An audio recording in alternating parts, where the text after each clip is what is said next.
also joined by Tyrone Larkins from New York City. Tyrone was in the film we just watched. He's an Attica 1971 survivor. He was confined in New York State as a convicted felon from 1968 until release in 1997. At present, Tyrone is one of the founding members of the Attica Brothers Memorial Foundation and serves as their president. The Attica Brothers Foundation was started by survivors of the retaking of Attica Prison on September 13, 1971, to care for the brothers and their 50-year struggle for human rights.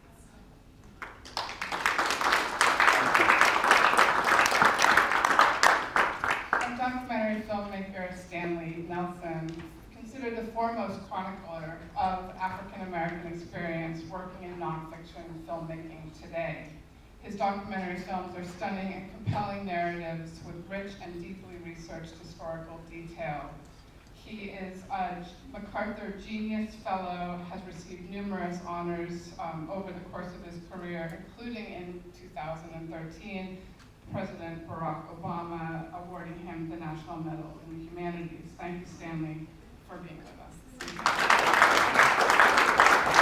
We will be time for audience Q&A, but we're going to start with a discussion. I think I took yours. Stanley, thank you.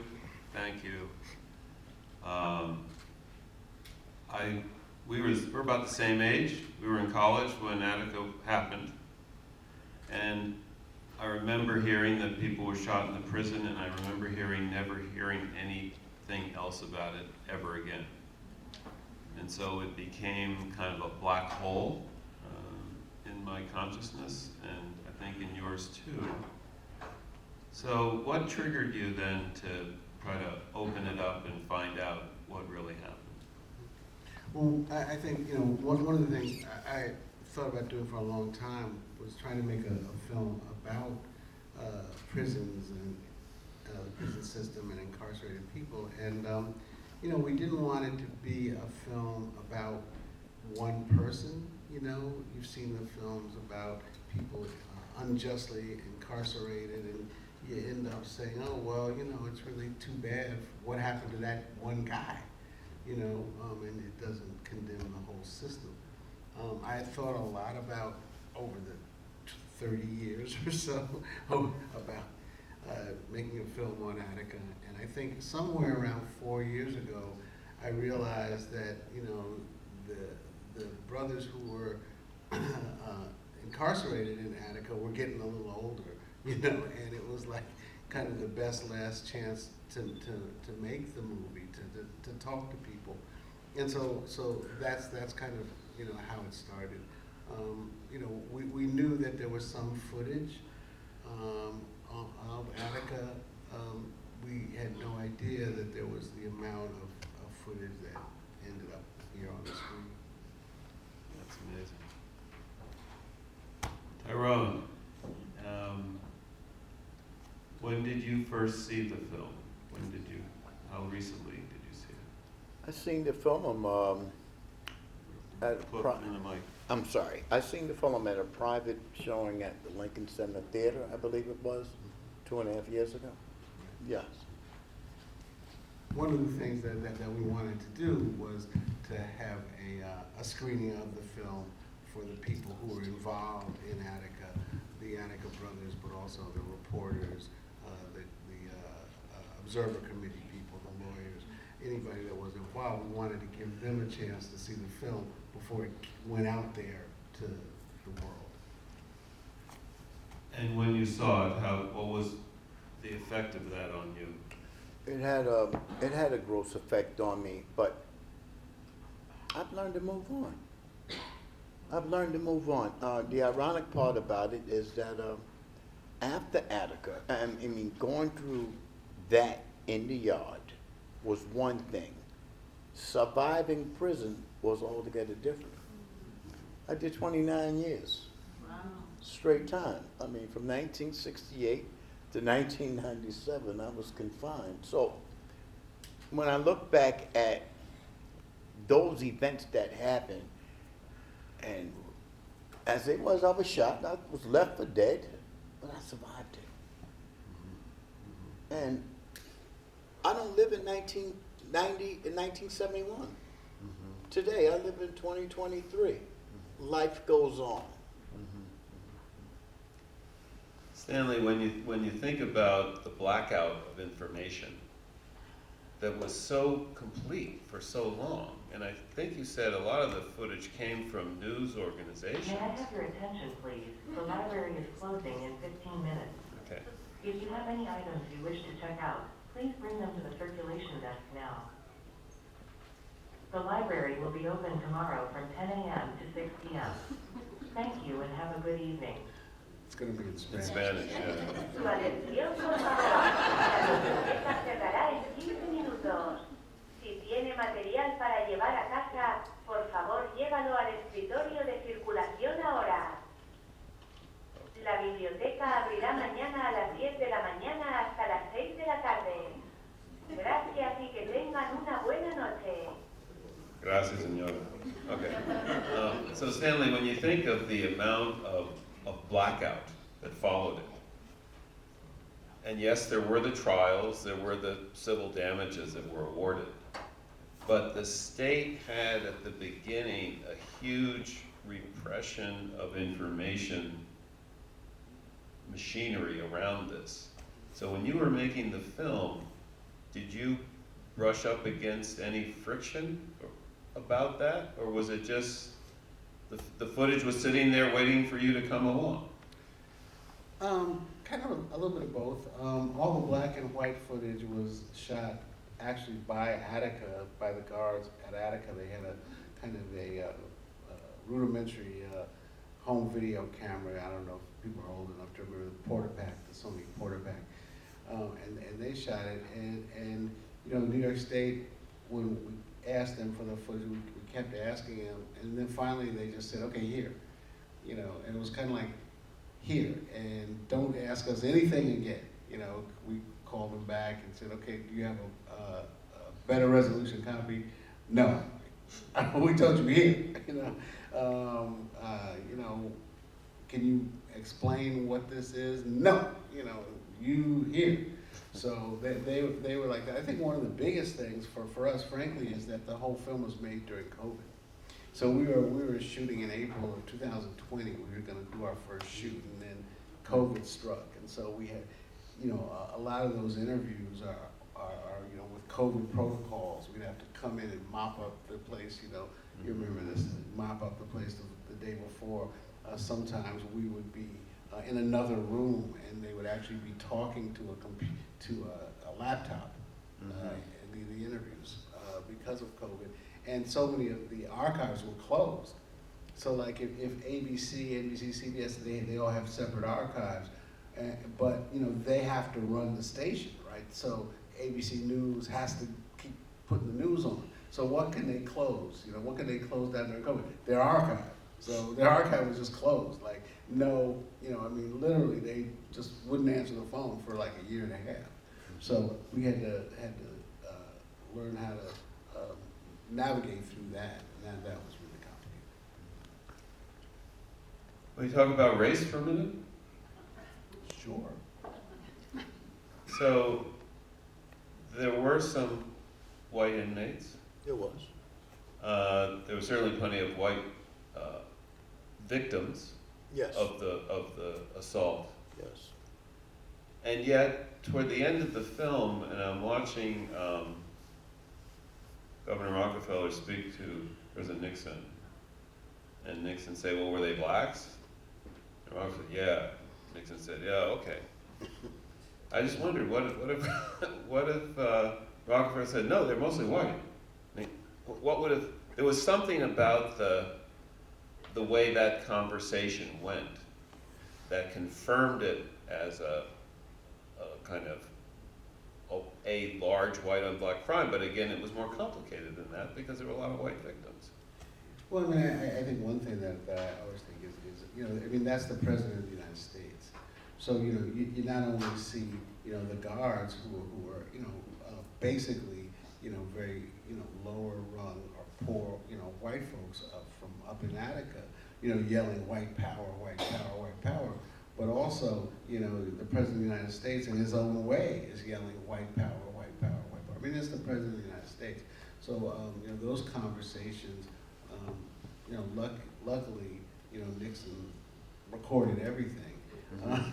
So, you know, I mean, so those conversations are just invaluable and unbelievable, you know, and one of the chilling things for us, because we had never heard this before, was the conversation that goes on earlier in the film, where Nixon is urging Rockefeller not to go. You know, I mean, everything would have changed. Maybe, probably, if all they wanted Rockefeller to do was just go. Like, just go up there and you know, pretend like you're concerned. Mhm. And the President of the United States is saying, you know, well, you're not going to go, are you? Telling him not to go. Oh, I see. I think one of the things that, and I look in the audience, I see people that may be in my age range. I'm 75 years of age. And if we think back at history, Richard Milhouse Nixon came from California. This is the same state where George Jackson was killed at. That was in the same era of Attica, where Jonathan Jackson was killed. The same state, Cali, where this thing was prevalent in terms of racism in America. Sometimes it's hard for people to swallow. Well, was that really one of the realistic causes? Yes, it was. Let's stop sugarcoating it. I was in Attica.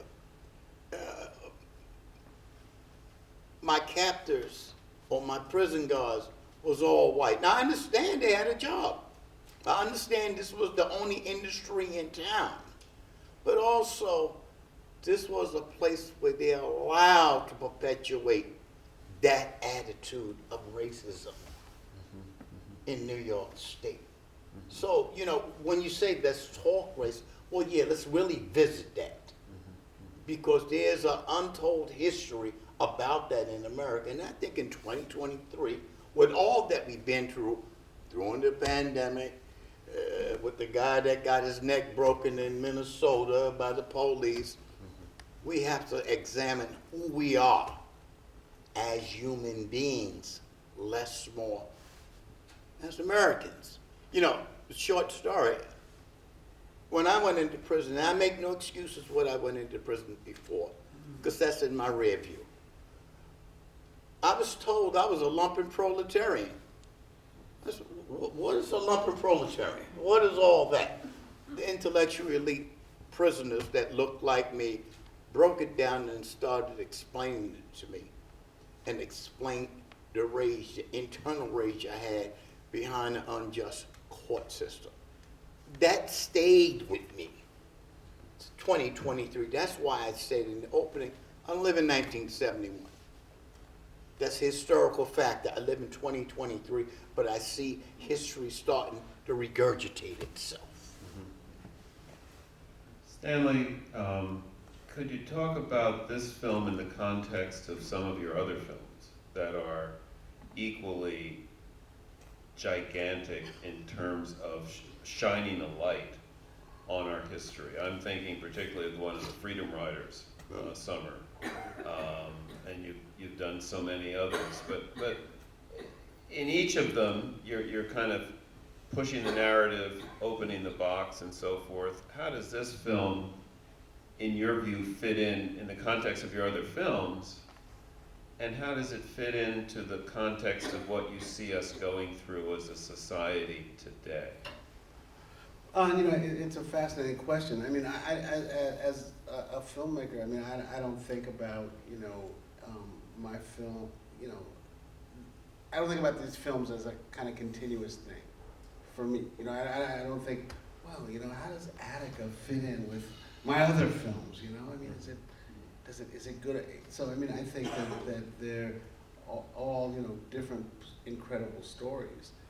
If you look at, you know, back at a lot of my films, I think, you know, one of the things that binds them together, even though I didn't think about this at the time, is they're about, you know, movements, you know, Freedom Riders, Freedom Summer, the Black Panthers, so that I've done a lot of historical films, but I don't want to do, you know, in general films about, you know, the great man theory of history. You know, they say great man, you know, because usually it is the great man. You know, it's not the great woman or it's not the great black man. You know, so I don't want. I'm just more interested in movements. And the Attica, it was a movement, and I think it's really important that, see, now we all know your silly ring. I think that it's you know, Attica, you know, and we forget that you know, that we forget the first part of the film, because you know the end of the film is so devastating, you know, but we forget the first part of the film where the prisoners, you know, are uniting, you know, and learning how to live together, you know, with some kind of freedom, and that's really, I think, an important part of the film. Tyrone, can you talk a little bit about what he's mentioning, what was going on among the prisoners at the time, the attitude, there was a, Sure. that whole thing? Sure, you know, it's ironic. 1970, that little place that's not too far from here, Austin Correctional Facility, was at that time was Sing Sing Correction. I went through there as my reception. That's where I started off at. I wouldn't think to know that 18 months later I'll be crawling through mud and blood and trying to hope that I wouldn't die. Understand the era of that time. Hell no, we won't go. Vietnam? Say it loud, I'm black and I'm proud. The awareness of black people saying, I can identify with this as opposed to being a Negro or a nigger. People in America, people around the world, I don't like to keep it from the Pacific Ocean to the Atlantic Ocean. I'm saying around the world are becoming universally understood who they are, what they are, and we describe what is right, what is wrong. When I first came here tonight, I was asked to do a sound bite, and the question was history. Stanley Nelson did something that was true, that was honorable, because it's not one-sided. And if you look at it from a moralistic standpoint of view, wow, yes, that was history, and it's not slanted. And the time that we're in now, do you see, how do you compare that with, because we talked earlier this evening about the post-George Floyd Yes. time that we're in, and I think the three of us have agreed that, and I think people in the audience would agree that after George Floyd, we're in a different place in terms of the race discussion in the country, and I think the film has a timeliness resonating now that had it come out, 5 years ago, it would have been different. So maybe each of you could talk about this moment compared to before George. It's apropos. Look at the timeline. This country. Barack Obama didn't get elected president without people from the right saying, I'm going to vote for him as well. 2 terms, not one term to see if he would be a good president, but the second time to say he is a good president. Then this other guy, Donald, got elected and got rejected after 1 term, and then we become to find out he's arch criminal. These are the times that we're in. And you know what? It depicts a certain era of craziness that was going on in this country, 1970, 1970. What was we doing in Vietnam? Really? Really? And then we elect a lunatic. Let's get real. Okay? And this is where I'm seeing the equation when you see the film of Attica. Those guys in there, I mean, representing me, and I'm not saying that I represent a broad spectrum of the people that was convicted of crime, but some of us did think. Some of us did come out with the attitude that we can do better. and I think I represent them.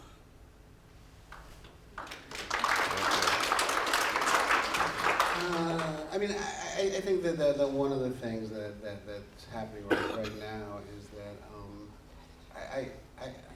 I really think that young people, know that something's wrong, that young people want change, and because so many times, it's like we sit on these panels and stuff, and they're like, oh, these young people, but I think also the world has gotten more complicated.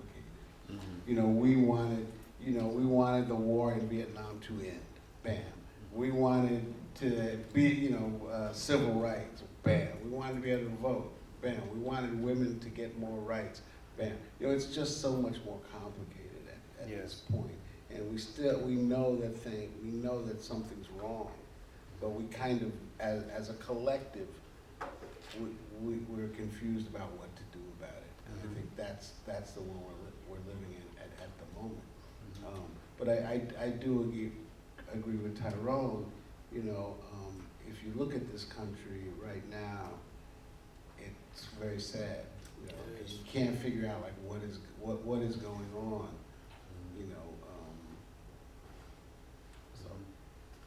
Joel, if I may ask if Sure. our Some audience questions? has some questions, when you do, if you just want to Someone are you gonna give them a mic?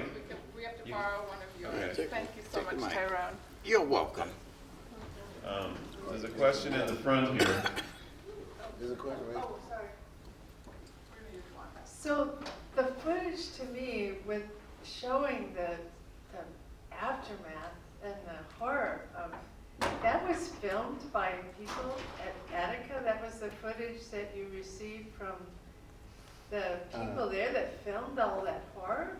Yeah, the black and white film. So the black and white film of them crawling through the mud, of the guards shooting, all that black and white footage was the stuff that actually the Attica guards filmed themselves, and they actually used it, to kind of defend themselves, in court. The pictures of the guys nude and that stuff, which are just incredible. Nobody knows who took those pictures. How did you get them? And those pictures were, what was the lawyer's name?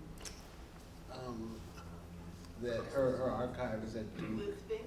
Yeah, Liz Liz Fink, Fink. yeah. So Liz Mike- Fink Mike fought Fink, for years to get some kind of reparations for the Attica brothers. She passed away, but her archive is at Duke, and we called the archive, and the guy who runs the archive said, oh yeah, I got a whole bunch of pictures, I'll send you the hard drive. so he sent us the hard drive, and we were like, well, who took these pictures? And they said, nobody knows who actually took those pictures. But the pictures are incredible, and just the color, the way, the composition, they're taken by a professional photographer, but those pictures are just amazing because they're just as powerful as any of the other images, the horrible images of crawling through feces and being shot, but just the sheer whatever it is of those guys, nude with their hands on their head are just amazing. So nobody actually knows. And then, ABC, CBS, NBC, but those weren't inside the last day because they weren't allowed inside the news organization. We have a question right there in the center. Yes. Can you hear me? Yes. Okay. First of all, I want to say thank you so much for this important film. I wanted to know, are there educational materials for high school? Because I think that's a critical age for students to start to learn really about criminal justice, where they can talk about it and discuss it and inform. So I want to know if there are educational materials, particularly starting with maybe the high school age or for community organizations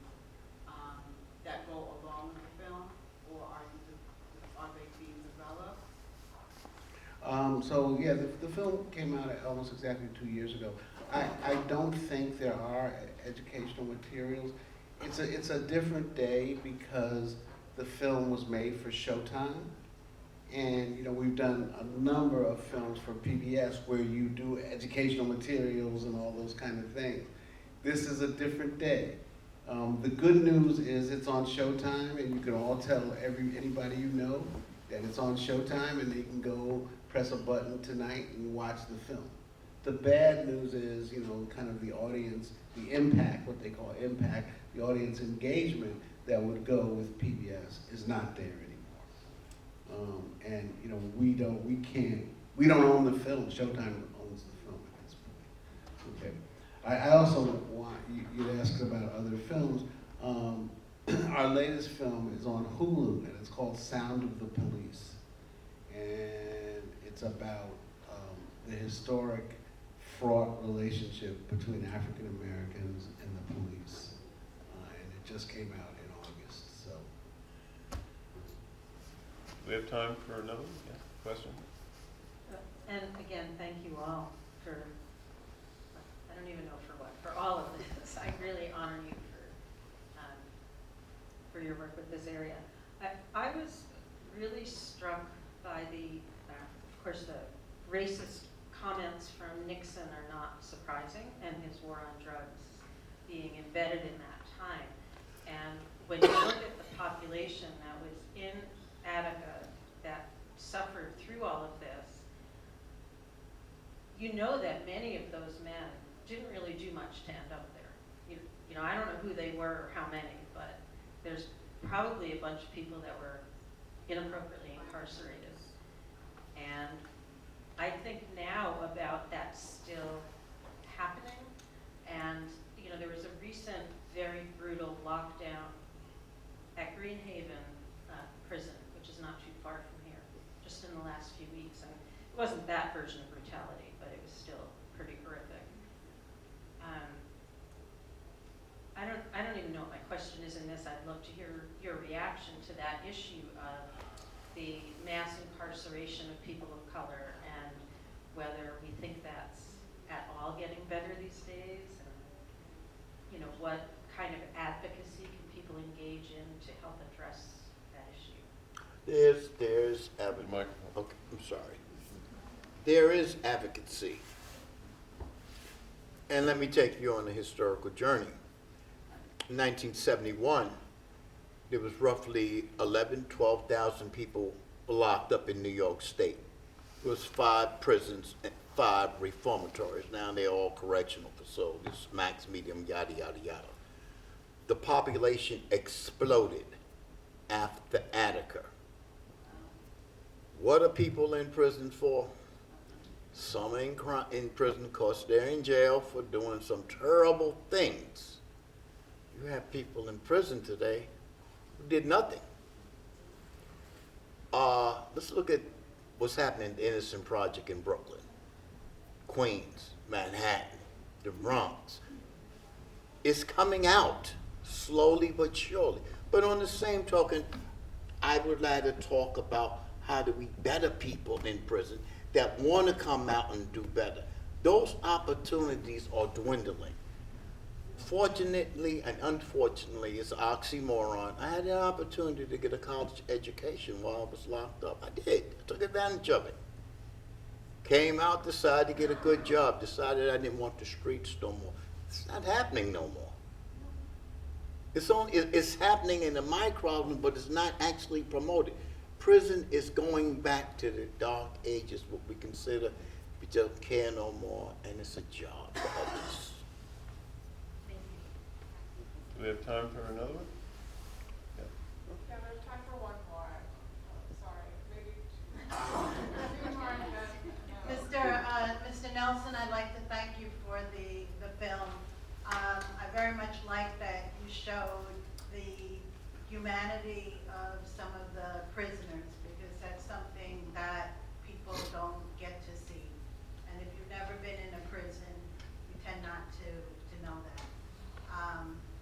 I've worked in 2 state prisons as a teacher, and I saw all sorts of things.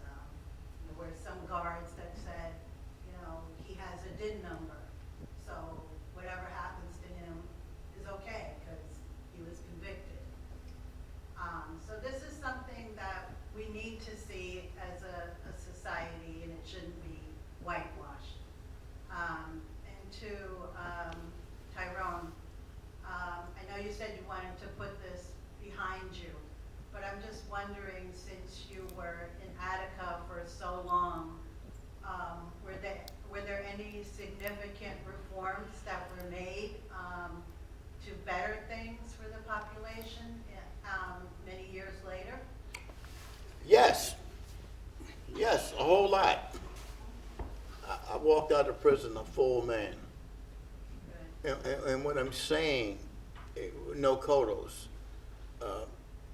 I came out with a reasonable amount of sense and not crazy as I should have been.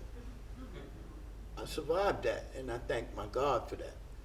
I thank my God that I had a grandmother that prayed for me. I'm sorry, this is my thing, I believe. And I walked out, and I had a college degree, and I decided to let it work for me. Today, I work with young bad boys in Brooklyn. They need that. If I had an ounce of what I do today and what my dear friend Liz Gaines was doing, if I had an ounce of that when I was young, I might have not did 29 years, because there was alternatives that we give these youngsters today. It's an uphill fight, but you know what? I don't want my past to be somebody's future. So that's why we do what we do. We do what we do because you're here asking and looking, and hopefully we can promote a better America. I also think that you know, any improvements that we talk about in the prison system has to be balanced by the fact that there are over 2 million people in prison today in the United States. There's never been anything like that anywhere in the history of the world. Okay, 2 million people. And I think about that brother the first night who says, you know, he's looking around at the sky, and you know, he says, "This is the first time I've seen the night sky in 22 years." Raymond Nelson. There's 2 million people that aren't going to see the night sky. 2 million. Last question. Yes, thank you so much. This was actually beautiful, even with my knowledge in regards to justice reform. And the work that I do, even what has been taught to me about Attica, this was just unbelievable. So just thank you for that. Just for a point of reference, for all of us here, we have to remember, as was just noted by Mr. Stanley, that we have a criminal legal system that now incarcerates 2.2 million Americans in 2023, and the racial disparities are very reflective of that from 1971 in proportion with our population. So that just tells us we're still on that same track, so there's some things we need to do. And I think this is for you, Mrs. Stanley, and even for me as I sat here viewing this piece, is there emotional ties to this work that drains you as a human being? Because one of the things that just stood out to me more so than anything was, I think, the moral and humane approach from the incarcerated citizens as opposed to the guards when everything was, you can almost see that contrast where I think one place they was like, no, we're not gonna hurt nobody. We're gonna make sure, et cetera, and they stayed in the confines of that, as opposed to when we looked at the practices of the administration, what took place. So for you, is there an emotional struggle that you go through as an African American, as a creator of this type of content that you put it out, that you disconnect from? I'm probably not the person to say. You probably have to ask my wife. But I mean, it is a real honor, you know, to tell this story. It's a real honor to be able to tell the stories that I've been able to tell. And that's the way I look at it, you know. You'd have to really seriously ask somebody else, but I try to tell these stories, and you know, when I watch, I haven't seen the film in a while, a couple of months, you know, and I was just, sometimes I'm just, you know, like amazed too at you know, the story that I've been able to tell, and in some ways, you know, I feel very, very lucky. Thank you.